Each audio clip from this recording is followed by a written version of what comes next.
10 ദിവസം കൊണ്ട് ഈ ഒരു വിഷയം സംസാരിക്കണമെന്ന് വിചാരിക്കുന്നുണ്ട്. പക്ഷേ ഇതിനകത്ത് വളരെ ഇമ്പോർട്ടൻ്റ് ആയിട്ട് വിഷയമാണ്. ഇത് വേറൊന്നുമില്ല, ഇന്ത്യയുടെ ആരവല്ലി കുന്നുകൾ ഇതുമായിട്ട് ബന്ധപ്പെട്ട വിഷയം വളരെ ലൈം ലൈറ്റിൽ ചർച്ച ചെയ്യപ്പെട്ടുകൊണ്ടിരിക്കുന്ന വിഷയം. ഏറ്റവും കൂടുതൽ ഇതിനെ ലൈം ലൈറ്റിലേക്ക് കൊണ്ടുവന്നത് അർണബ് ഗോസ്വാമി എന്ന് പറഞ്ഞ ആ ഒരു മാധ്യമപ്രവർത്തകനാണ് ഇതിനെക്കുറിച്ച് ഏറ്റവും കൂടുതൽ ഓരോ സംസാരിച്ച് ഈ ഒരു വിഷയം ലൈം ലൈറ്റിൽ ആളി കത്തിച്ചത്. അപ്പം ഇതുമായിട്ട് ബന്ധപ്പെട്ട് നമ്മൾ നോക്കുമ്പോഴത്തേക്കും ഈ ഡീഫോറസ്റ്റേഷൻ, അതുപോലെ വനനശീകരണം, ഇതിനൊക്കെ നമ്മൾ എതിര് തന്നെയാണ്. ഇത് ഏത് ഗവൺമെൻറ് ചെയ്താലും അത് എതിര് തന്നെയാണ്, അതിൽ യാതൊരു മാറ്റമില്ല. പക്ഷേ ഇതിനകത്ത് ആരവല്ലി കുന്നുകളിൽ മാത്രം ഒതുങ്ങുന്ന ഒരു പ്രവൃത്തിയാണോ സെൻട്രൽ ഗവൺമെൻറ് ചെയ്തുകൊണ്ടിരിക്കുന്നത് വെച്ച് കഴിഞ്ഞാൽ ഇല്ല.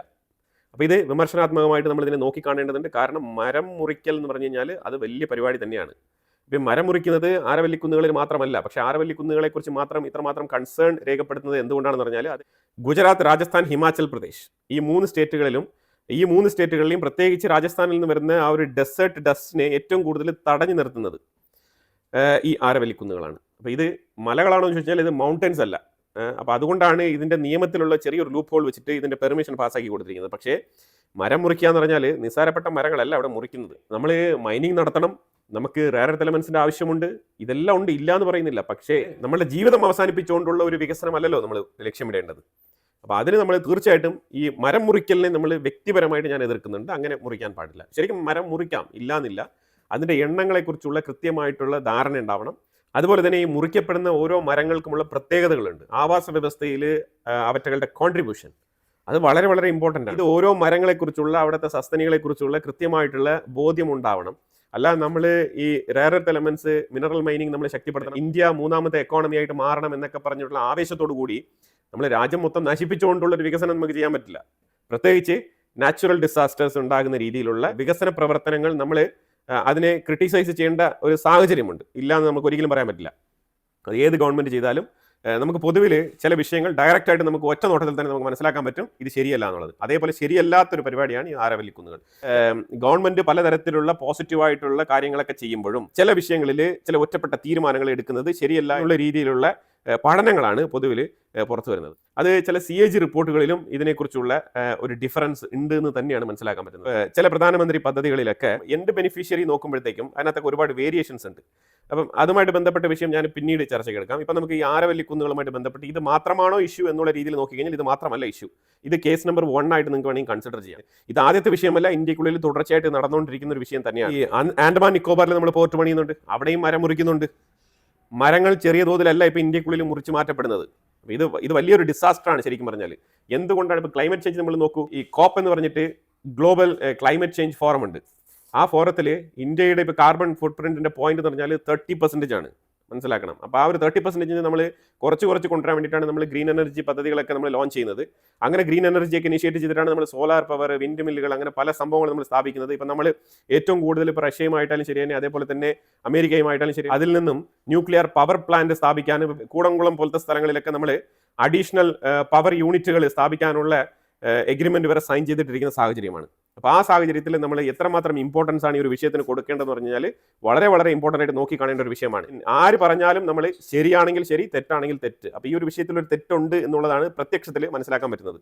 അപ്പോൾ ഇതിനകത്ത് ഇപ്പോൾ സംഭവിച്ചിരിക്കുന്നതെന്ന് പറഞ്ഞാൽ ഒരു മോണോപോളി ഇന്ത്യയിൽ ഉണ്ടോ എന്ന് ചോദിച്ചു കഴിഞ്ഞാൽ പ്രത്യക്ഷത്തിൽ നോക്കിക്കഴിഞ്ഞാൽ മോണോപോളി ഇല്ല എന്ന് തോന്നും. പക്ഷേ ഒരു മോണോപോളി ഉണ്ട്. അതിപ്പം ഒരു അദാനി മോണോപോളി ഉണ്ടോ എന്ന് ചോദിച്ചാൽ യെസ് ഉണ്ട്, അങ്ങനെ തന്നെ നമുക്ക് പറയേണ്ടി വരും. കാരണം പല കോൺട്രാക്റ്റുകളും കൃത്യമായിട്ട് അദാനി തന്നെ എടുക്കുന്നു എന്നുള്ളത് തന്നെയാണ് അതിൻ്റെ എക്സാമ്പിൾ. അപ്പോൾ അതിലുപരിയായിട്ട് നമ്മൾ ഇതിനകത്ത് എക്സ്പ്ലനേഷൻ നമ്മൾ അന്വേഷിക്കേണ്ട ആവശ്യമില്ല. ഈ ആരവല്ലി കുന്നുകളുടെ ഈ മൈനിങ് കമ്പനികൾക്കുള്ള കോൺട്രാക്ട്, അപ്പോൾ ഇത് ഒരുമിച്ചാണ് കൊടുക്കുന്നത്. ഈ മൈനിങ് കമ്പനികൾക്കുള്ള കോൺട്രാക്ട് എന്ന് പറയുമ്പോഴത്തേക്കും അവർ വെറുതെ പോയി മൈൻ ചെയ്യാൻ പറ്റില്ലല്ലോ. അവിടെയുള്ള ഈ മരം മുറിച്ച് മാറ്റിയിട്ടാണ് അവിടെ മൈനിങ് ചെയ്യുന്നത്. അപ്പം മരം മുറിക്കാനുള്ള കോൺട്രാക്റ്റും ആ കമ്പനികൾക്ക് തന്നെയാണ് പോകുന്നത് ബൈ ഡീഫോൾട്ട്. അപ്പം ആ സ്ഥലം എന്ന് പറഞ്ഞാൽ ചെറിയ സ്ഥലമായിട്ടല്ല അത് കണക്കാക്കപ്പെടുന്നത്. അപ്പം അതിനകത്ത് നമ്മൾ അതിൻ്റെ ഒരു ഡീറ്റെയിൽസ് നോക്കിക്കഴിഞ്ഞാൽ ആദ്യം നമ്മൾ 2010 ഛത്തീസ്ഗഡിലെ വിഷയം നമുക്ക് നോക്കാം. ഇറസ്പെക്റ്റീവ് ഓഫ് പൊളിറ്റിക്സ് നിങ്ങൾ ഈ വിഷയം കൃത്യമായിട്ട് മോണിറ്റർ ചെയ്യുക. ഛത്തീസ്ഗഡ് 44% അവിടെ ഫോറസ്റ്റ് ആണ്. ഏതാണ്ട് 55,000 സ്ക്വയർ കിലോമീറ്റർ അത്രത്തോളം ഫോറസ്റ്റ് ഉണ്ട് അവിടെ. ബയോഡൈവേഴ്സ് ഫോറസ്റ്റ് ആണ്, വൈൽഡ് ലൈഫ് കോറിഡോർ ആണ്. Ministry of forest, environmental ministry ഇവരെല്ലാം തന്നെ 2010 അവിടെ നോ ഗോ സോൺ പ്രഖ്യാപിച്ച സ്ഥലമാണ്. നോ ഗോ സോൺ, അതായത് അവിടെ മനുഷ്യന്മാരൊന്നും കടന്ന് കയറി പോകാൻ പാടില്ല, അതാണ് നോ ഗോ സോൺ. അത്രമാത്രം എക്കോളജിക്കൽ വാല്യൂ നിറഞ്ഞൊരു സ്ഥലമാണ്. അവിടെയാണ് കോൾ മൈനിങ്ങിന് വേണ്ടിയിട്ട് ഉത്തരവ് കൊടുക്കുന്നത്. കോൾ മൈനിങ്ങിന് ഈ കോൾ ബ്ലോക്കുകൾ മൈൻ ചെയ്യാനുള്ള പെർമിഷൻ കൊടുക്കുന്നത് രാജസ്ഥാൻ സ്റ്റേറ്റിന്റെ സ്റ്റേക്ക് ഓൺ ചെയ്യുന്ന കമ്പനിക്കാണ് ഈ മൈനിങ് പെർമിഷൻ കൊടുക്കുന്നത്. പർസാക് എൻറ്റെ കൊലറീസ് ലിമിറ്റഡ് എന്ന് പറഞ്ഞിട്ടുള്ള കമ്പനി, ഈ കമ്പനിക്കാണ് കൊടുത്തിരിക്കുന്നത് മൈനിങ് പെർമിറ്റ്. അതാണ് നമ്മൾ മനസ്സിലാക്കേണ്ടത്. രാജസ്ഥാന്റെ സ്റ്റേറ്റിന്റെ സ്റ്റേക്ക് ഉണ്ടെന്ന് അവകാശപ്പെടുന്ന കമ്പനിയാണിത്. അപ്പോൾ ആ ഒരു പേര് വെച്ചിട്ടാണ് ഈ കോൺട്രാക്ട് കൊടുത്തിരിക്കുന്നത്. പ്രത്യക്ഷത്തിൽ ഗവൺമെന്റിന്റെയും കൂടെ സ്റ്റേക്ക് ഉള്ളതുകൊണ്ട് തന്നെ വലിയ രീതിയിൽ ചോദ്യം ചെയ്യപ്പെടത്തില്ല. ഗവൺമെന്റും കൂടി ചേർന്നിട്ടാണ് ചെയ്യുന്നത് എന്നുള്ളൊരു പ്രതീതിയാണ് ഇത് സൃഷ്ടിക്കുക. ഈ കമ്പനിയുമായിട്ട് അദാനി മൈനിങ് ലിമിറ്റഡ് കമ്പനിക്ക് ജോയിന്റ് വെഞ്ചർ ഉണ്ട്. അതാണ് മനസ്സിലാക്കേണ്ടത്. അപ്പോൾ ഇവിടെ പ്രത്യക്ഷത്തിൽ ഈ വർക്ക് ഏറ്റെടുത്തിരിക്കുന്നത് അദാനിയാണ്. അപ്പം തേർഡ് പാർട്ടി കമ്പനികളെ വരെ ഇൻഫ്ലുവൻസ് ചെയ്ത് ഈ കമ്പനി ഉള്ളിലേക്ക് കയറുകയാണ്. ഇതാണ് മനസ്സിലാക്കേണ്ടത്.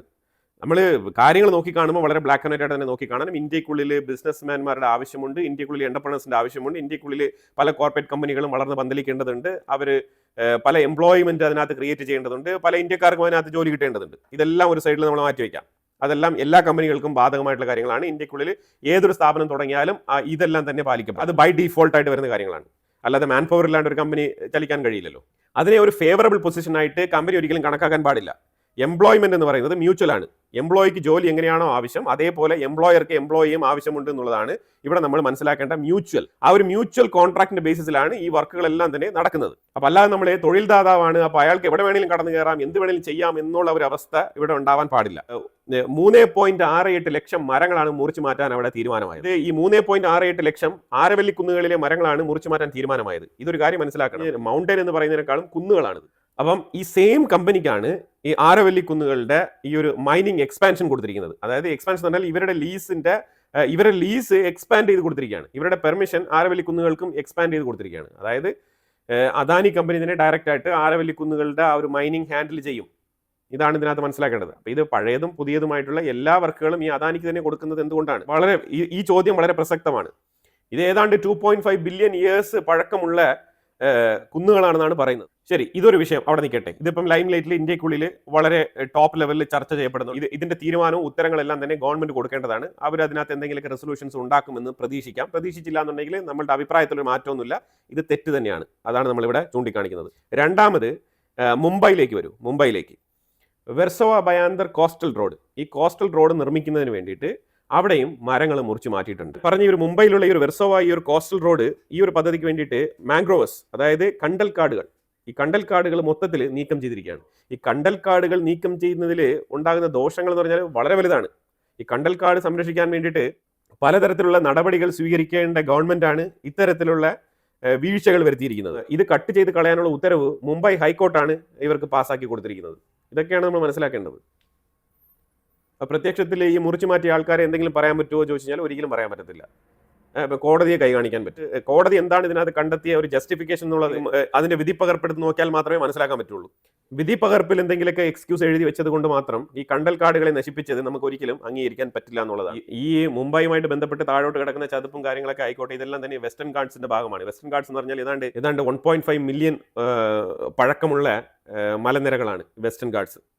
അപ്പം ഇതിനെ തുടർന്ന് കസ്തൂരി രംഗൻ റിപ്പോർട്ടൊക്കെ നമുക്ക് വേണമെങ്കിൽ റെഫർ ചെയ്യാം. കസ്തൂരി രംഗൻ റിപ്പോർട്ടൊക്കെ വെസ്റ്റേൺ ഗാർഡ്സുമായിട്ട് ബന്ധപ്പെട്ട് പല രീതിയിൽ കേരളത്തിലൊക്കെ വളരെയധികം പരിസ്ഥിതി ലോല പ്രദേശങ്ങളായിട്ടാണ് കസ്തൂരി രംഗൻ റിപ്പോർട്ട് മാർക്ക് ചെയ്ത് പോയിരിക്കുന്നത്. അതിനെതിരെ കുറേ പടിലച്ചന്മാരൊക്കെ കൊടിയൊക്കെ പൊക്കിക്കൊണ്ട് വന്നായിരുന്നു. പക്ഷേ റിപ്പോർട്ട് വളരെ വ്യക്തമായിട്ട് തന്നെയാണ് പഠിച്ച് വൃത്തിയായിട്ട് എഴുതി വെച്ചിരിക്കുന്നത്. ഇതെല്ലാം പരിസ്ഥിതി ലോല പ്രദേശങ്ങളാണ്. അതിൻ്റെ പരിണിത ഫലമാണ് ഇന്ന് നാഷണൽ ഹൈവേ ഉൾപ്പെടെയുള്ള പല റോഡുകളും പണിയുമ്പോൾ കേരളത്തിലുള്ള പല റോഡുകളും ചതുപ്പിൻ്റെ ഉള്ളിൽ കുഴിഞ്ഞങ്ങി ഇറങ്ങിപ്പോകുന്നത്. അതും കൂടി നമ്മൾ ഇതിനോടൊപ്പം ചേർത്ത് വായിക്കേണ്ടതാണ്. ആൻഡമാൻ നിക്കോബാറിൽ 1 കോടി മരങ്ങളാണ് മുറിക്കുന്നത്. 1 കോടി ചോദിച്ചു കഴിഞ്ഞാൽ 10 ലക്ഷം എന്നാണ് അവിടുത്തെ ലോക്കൽ റിപ്പോർട്ട് പറയുന്നത്. 6 ലക്ഷം എന്നാണ് ഗവൺമെന്റിന്റെ റിപ്പോർട്ട്. 6 ലക്ഷം മരങ്ങൾ മുറിക്കുന്നു എന്നുള്ളത്. പക്ഷേ 1 കോടി മരങ്ങളാണ് മുറിക്കുന്നത്. അതാണ് മനസ്സിലാക്കേണ്ടത്. ഉത്തരാഖണ്ഡിലെ ഗംഗോത്രി നാഷണൽ ഹൈവേയുടെ ഭാഗമായിട്ട് മരം മുറിച്ചിട്ടുണ്ട്. 6000 ദേവദാരു മരങ്ങളാണ് ഉത്തരാഖണ്ഡിൽ മുറിച്ചു മാറ്റപ്പെട്ടത്. സിംഗറൌലി എന്ന് പറഞ്ഞ സ്ഥലത്ത് ഇതേപോലെ ബീഹാറിൽ അവിടെയും ഇതേപോലെ ഗവൺമെന്റ് പ്രോജക്റ്റിന് വേണ്ടിയിട്ട് മരം മുറിച്ചു മാറ്റപ്പെട്ടിട്ടുണ്ട്. ഏതാണ്ട് 6 ലക്ഷം മരങ്ങളാണ് അവിടെ ബീഹാറിന്റെ ഉള്ളിൽ മുറിച്ച് മാറ്റപ്പെട്ടത്. ഇനി അതിലുപരിയായിട്ട് ആന്ധ്രാപ്രദേശിൽ അവിടെ ഒരു ജഗ്മോഹൻ റെഡ്ഡി എന്ന് പറഞ്ഞ ഒരു ചീഫ് മിനിസ്റ്റർ ഉണ്ടായിരുന്നു. പുള്ളിക്കാരൻ 74,000 മരങ്ങൾ മുറിച്ച് മാറ്റിക്കൊണ്ട് ഋഷികൊണ്ട എന്ന് പറഞ്ഞൊരു മൗണ്ട്, ആ മല തുരന്നുകൊണ്ടാണ് പുള്ളിക്കാരൻ്റെ ഒരു CM പാലസ് പണിത് വെച്ചത്. ഇതിന്റെ ജസ്റ്റിഫിക്കേഷൻ എടുക്കേണ്ടത് ജനങ്ങളാണ്. വികസനങ്ങൾ ഒരു സൈഡിൽ ഇന്ത്യക്ക് വേണമെന്ന് തന്നെ ആഗ്രഹിക്കുന്ന വ്യക്തിയാണ് ഞാൻ. ഡീഫോറസ്റ്റേഷൻ നടത്തിക്കൊണ്ടുള്ള ഒരു വികസനം, അതിന് ഞാൻ എതിരാണ്. അത് വളരെ ക്ലിയർ ആയിട്ട് തന്നെ നമുക്ക് പറയാൻ പറ്റും. കാരണം നമ്മൾ വയനാടൊക്കെ കണ്ടതാണ്. പ്രകൃതി ദുരന്തങ്ങൾ ഇതേപോലെ സമ്മാനിച്ചുകൊണ്ടേയിരിക്കും. നമ്മൾ ഈ മാതൃകയിൽ പ്രകൃതിയോട് പെരുമാറിക്കഴിഞ്ഞാൽ അത് മാത്രമാണ് നമുക്ക് പറയാനുള്ളത്. തീർച്ചയായിട്ടും ഫർദർ ഡെവലപ്മെന്റ്സുകൾ ഉണ്ടാകുന്ന മുറയ്ക്ക് അടുത്ത വീഡിയോയിൽ അപ്ഡേറ്റ് ചെയ്യാം. ഇതിനെക്കുറിച്ചുള്ള അഭിപ്രായങ്ങൾ കമന്റ് ബോക്സിൽ രേഖപ്പെടുത്തുക. കൂടുതൽ വാർത്തകളുമായിട്ട് അടുത്ത വീഡിയോയിൽ വരാം. Thank you so much.